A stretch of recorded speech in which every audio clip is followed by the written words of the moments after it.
ప్రభుత్వ ఆదేశాల మేరకు మే 1వ తేదీన సామాజిక భద్రతా పింఛన్లను నేరుగా లబ్ధిదారుల ఖాతాల్లోనే జమ చేస్తామని కాకినాడ నగరపాలక సంస్థ కమిషనర్ జె వెంకట్రావు తెలిపారు.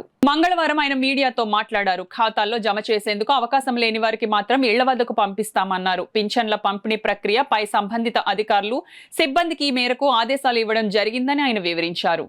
ఇటువంటి వారందరినీ కూడా కలుపుకొని అలాగే వారి అకౌంట్లో డబ్బులు పడనటువంటి వాళ్ళు కొంతమంది ఉన్నారు. వీరందరికీ ఇవాటి నుంచే మధ్యాహ్నం నుంచి పంపిణీ వీలైనంత వరకు మొదలు పెడతాం. ఈరోజు సాయంత్రం లేట్ అయినట్టుంటే రేపు మార్నింగ్ నుంచి వారందరికీ పంపిణీ చేయడం జరుగుతుంది.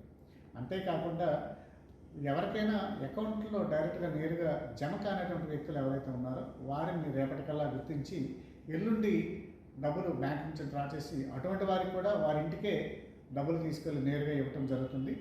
ఈ నెల ఎవరు కూడా సచివాలయానికి పెన్షన్దారులు ఎవరు రావాల్సిన అవసరం లేదు. సచివాలయంలో పెన్షన్ పంపిణీ ఉండదు.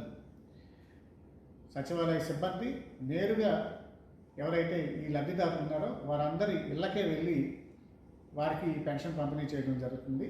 కాబట్టి పెన్షన్ దారులందరూ కూడా గమనించి వారి యొక్క అకౌంట్కి అయినా నేరుగా జమ చేయడం జరుగుతుంది. ఎవరి అకౌంట్కి అయితే నేరుగా జమ చేయడం సాంకేతిక కారణాల వల్ల కుదరలేదో వారందరి ఇళ్ళకే సచివాలయ సిబ్బంది నేరుగా వచ్చి ఈ పెన్షన్ని పంపిణీ చేస్తారు. కాబట్టి పెన్షన్దారులు ఎవరు దీని గురించి ఆందోళన చెందాల్సిన అవసరం లేదు. వారెవరు కూడా ఇబ్బందులు పడుతూ సచివాలయానికి ఎవరు కూడా రావద్దని చెప్పి ఈ సందర్భంగా అందరికీ మనవి చేస్తారు.